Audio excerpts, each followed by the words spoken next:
Hello दोस्तों।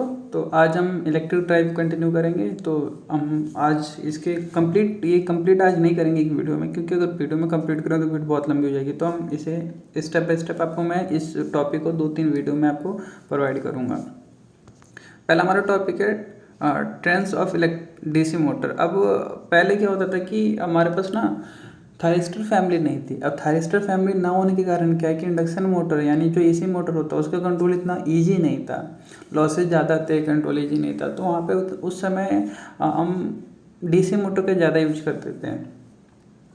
तो जब डीसी मोटर का ज़्यादा यूज करते थे तो कोई दिक्कत तो नहीं थी, लेकिन लॉसेस उसके ज़्यादा थे। लॉसेस क्या थे कि हमें ना उसका कम्यूटेटर और वर्सेस मेंटेनेंस की रिक्वायरमेंट पड़ती रहती थी। तो जब इंडक्शन मोटर के साथ जब थायरिस्टर फैमिली आई तो इंडक्शन मोटर का कंट्रोलिंग आसान हो गया, तो हम इंडक्शन मोटर पे शिफ्ट हो गए। तो उसी के बारे में उन्होंने थोड़ी हिस्ट्री लिख रखी है। अब ये बता रहे कि डीसी मोटर की एडवांटेज क्या है। डीसी मोटर का एडवांटेज क्या है कि रेगुलर मेंटेनेंस कुछ लिमिटेशन है, आप ऐसा कहोगे। वैसे एडवांटेज ऊपर दे रखा है, torque and speed control without forcing electronic, मतलब आप उसके स्पीड को भी डायरेक्ट वोल्टेज से कंट्रोल से कर सकते हो, ठीक है। लेकिन अगर आप एसी मोटर की बात करो तो आपको वहाँ पे थायरिस्टर फैमिली की रिक्वायरमेंट होती है इलेक्ट्रॉनिक की। कुछ डिसएडवांटेज की बात करो, कुछ लिमिटेशन की, आप डिसएडवांटेज भी कह सकते हो, लिमिटेशन भी कह सकते हो। क्या है कि रेगुलर मेंटेनेंस की रिक्वायरमेंट होती है। मोटर के अंदर कार्बन होता है, बर्सेस होते हैं और फिर उसका कम्यूटेटर होता है, उसको बार बार चेंज करने की ज़रूरत पड़ती है। एक्सपेंसिव होता है, महंगा पड़ता है, हैवी होता है, बहुत ज़्यादा हैवी का मतलब आप ऐसा कह सकते हो ओवरऑल वेट उसका ज़्यादा हो, मतलब हैवी में कई चीज़ आ जाते हैं। स्पीड लिमिटेशन होती है कि आप उस रेटिंग से आप इंक्रीज नहीं कर सकते हो। लोड वाइज होता है कि लोड आप अचानक से, मतलब चीज़ थोड़ी देखनी होती है। स्पार्किंग, जब वो कार्बन उस कम्यूटेटर के साथ कनेक्ट होता है तो वहाँ स्पार्किंग जनरेट होती है, जिससे लॉसेस भी होता है, square R losses. DC motor का बारे में दे रखा है। डीसी मोटर क्या होता है, आप सबको पता होगा डीसी मोटर क्या होता है। डीसी मोटर के अंदर परमानेंट मैग्नेट होता है और रोटर होता है। तो मे भी ज़रूरी नहीं कि डीसी में परमानेंट मैग्नेट हो। दो तरीके के हमारे पास, अगर मैं कंस्ट्रक्शन की बात करूँ तो एक स्टेटर होता है, एक रोटर होता है। स्टेटर वो पार्ट होता है जो स्टडी स्टेट में होता है, मतलब जो मोशन नहीं करता है। रोटर वो पार्ट होता है जो रोटेट करता है। तो आप फिगर में देख सकते हो कि स्टेटर आउटर बॉडी होती है और जो रोटर होता है रोटेटिंग पार्ट होती है ऑफ मशीन की।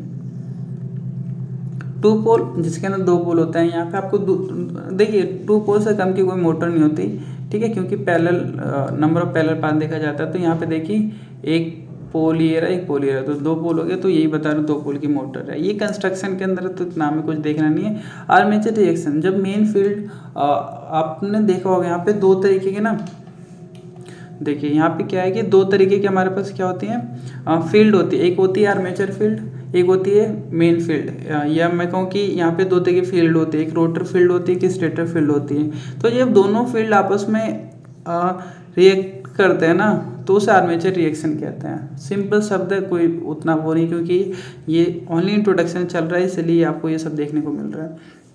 अब यहाँ से आता है मोटर कंट्रोलिंग के। जब डीसी मोटर की कंट्रोल की बात आती है तो हमारे पास ये है सेपरेटली डीसी मोटर है जिसमें हम केवीएल अप्लाई कर रहे हैं। हमने केवीएल अप्लाई किया तो V is equal to IARA L DI/dt plus E, जो बैक EMF होगा। अगर जनरेटर होता तो हम यहाँ पे जनरेटेड EMF कहते, लेकिन यहाँ मोटर तो बैक EMF कहेंगे इसे। तो यहाँ पे हमने केवीएल लगाया, सेम इसमें भी हमने केवीएल लगाया। नॉर्मली केवीएल लगाना सबको आता होगा, तो मैं चीज़ को मान के चल रहा हूँ। और इलेक्ट्रिक टॉर्क का फॉर्मूला लिखा है इन्होंने। ई का मतलब इलेक्ट्रिक, टी का मतलब टॉर्क, के टी कॉन्स्टेंट वैल्यू ली है इन्होंने। फाई फ्लक्स है, आई करंट है। यहाँ पे जो ये वैल्यू है ना, यहाँ पे इन्होंने EMF यानी जो बैक EMF है उसकी वैल्यू यहाँ निकाली, के ई का मतलब इलेक्ट्रिक, के का मतलब कॉन्स्टेंट, फ्लक्स और ओमेगा की वैल्यू, ओमेगा का मतलब स्पीड है यहाँ पे। ओके, तो इन चीज़ों को ये तो आप याद कर लो। ये अगर आपने छोटी क्लास में डेरिवेशन किए तो ये आपको सारे डेरिवेशन आने चाहिए। नहीं किए तो कोई दिक्कत नहीं है, याद कर लो। इन फ्यूचर आप जब चीज़ों को ड्राइव करोगे तो अपने आप समझ जाओगे कहाँ से कौन सी वैल्यू निकाली गई है। आर्मेचर सर्किट, ये वैल्यू हमने अभी ऊपर केवीएल लगा के निकाला था। जब ये स्टडी स्टेट में होता है, ठीक है, तो क्या होता है, VT is equal to IARA plus E क्या है, back EMF। Therefore steady state speed is given by, अब जब हम स्टेट स्पीड निकालते हैं तो क्या आता है। अब अगर यहाँ पे मैं यहाँ हमने ई की वैल्यू ऑलरेडी निकाल रखी है, देखिए यहाँ पे ई की वैल्यू निकाल रखी है ना, ये वैल्यू मैं यहाँ पुट करूँगा, ठीक है, तो मेरे पास ओमेगा की वैल्यू आ जाएगी। कुछ नहीं किया हमने ये 4 फॉर्मूले लिखे हैं। हमें 4 फॉर्मूले या तो लिखने आने चाहिए, तो याद होना चाहिए। आपके पास तरीका, आपको केवीएल आता है, केवीएल लगा लो, इससे ज़्यादा इन्होंने कुछ नहीं किया। और फिर ये फॉर्मूले इन्होंने ड्राइव कर रखे हैं डीसी मोटर से। यहाँ पे हम डीसी मोटर की कॉन्फ़िगरेशन या उसकी वर्किंग नहीं पढ़ रहे हैं, इसलिए मैं आपको ये नहीं करवा रहा हूँ। आप सीधा ये फॉर्मूला याद कर सकते हो। ई ए की वैल्यू जो यहाँ पे निकाली है वो ई ए की वैल्यू यहाँ पुट कर दी। जैसे ई ए की वैल्यू पुट कर दी तो यहाँ पे ओमेगा, तो ओमेगा की वैल्यू हमने ड्राइव कर लिया। ओमेगा की वैल्यू ड्राइव करने के बाद हमने क्या किया, यहाँ पे पॉसिबिलिटी क्या बनती है ओमेगा कंट्रोल करने की। ये तो आप फ्लक्स कंट्रोल कर लो, ये वोल्टेज कंट्रोल कर लो, ये रेजिस्टेंस कंट्रोल कर लो। यानी ओमेगा किन किन के ऊपर डिपेंड करता है, ओमेगा की क्या फैक्टर्स हैं, तो फ्लक्स, वोल्टेज एंड रेजिस्टेंस, तो कुछ फैक्टर्स हैं उनके ऊपर डिपेंड करता है। तो अगर हम वोल्टेज को वेरी करते हैं तो क्या रिस्पांस देखने को मिलता है, ये हमारा ओमेगा यानी ये स्पीड है, ये टॉर्क है। तो जैसे हम वोल्टेज को डिक्रीज करते हैं तो स्पीड हमारी डिक्रीज हो जाती है। वोल्टेज को डिक्रीज करने से स्पीड हमारी डिक्रीज हो जाती है। ये डायग्राम आपको देखिए, ये हमारा वोल्टेज है ओमेगा, ये हमारा स्पीड है ओमेगा, ये हमारा टॉर्क है, ये हमारा वीटी यानी टर्मिनल वोल्टेज, जो हम वोल्टेज हमने अप्लाई किया सर्किट के ऊपर।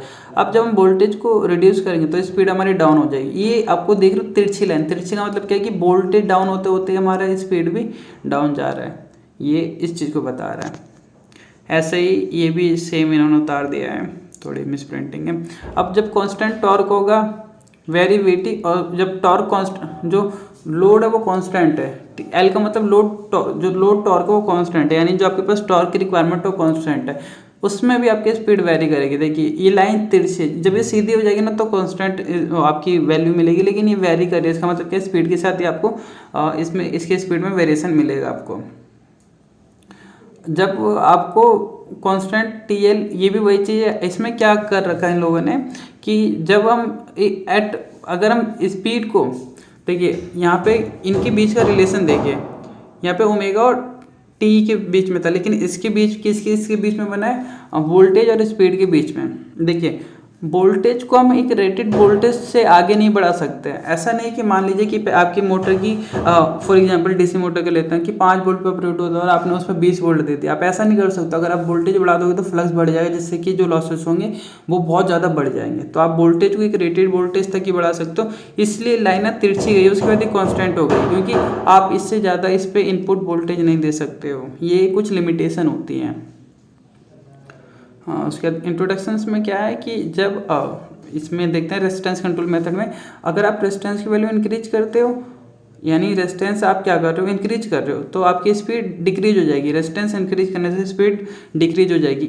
ये देखिए स्पीड में वेरिएशन आ रहा है, स्पीड डाउन होती जा रही है, तो उसी चीज़ को बता रही है। ओमेगा और टी के बीच में बनाया है, जब फ्लक्स को आप डिक्रीज करते हो तो आपकी स्पीड इंक्रीज हो जाती है। फ्लक्स को डिक्रीज करने से स्पीड इंक्रीज हो रही है, बिकॉज ये इन्वर्स प्रोपोर्शनल होता है। तो आपको अगर ये चीज़ नहीं समझ आ रही है ना कि कैसे हो रहा है, तो आपको एक पेज पे इन सबको ड्रॉ कर लेना, फिर सबको कंपेयर करना कि इसमें क्या हो रहा है। मैं 100% श्योर हूँ कि आपको पूरा कॉन्सेप्ट क्लियर हो जाएगा जब आप इसे एक बार खुद ड्रॉ करके कॉपी में देखोगे तो। और फिर मैं इससे नेक्स्ट वीडियो में करूँगा, वरना मेरी वीडियो बहुत लंबी हो जाएगी, फिर बच्चे इसे देख नहीं पाएंगे। तो मैं आपको नेक्स्ट वीडियो में समझाता हूँ। जब तक आप इसे इन तीनों जो भी हमने 3 डायग्राम देखे, इन डायग्राम को आपको कॉपी पर ड्रॉ करना, फिर एक देखना है कि इनके अंदर क्या क्या डिफरेंस है और क्यों। अगर कोई डाउट हो तो आप कमेंट कर लीजिए, मैं आपको ये भी बता दूंगा क्यों ऐसा ये इसमें वेरिएशन आई है, क्यों ये लैग कर रही है। ठीक है, कोई भी प्रॉब्लम हो, कोई भी डाउट हो, कमेंट करके आप पूछ सकते हो।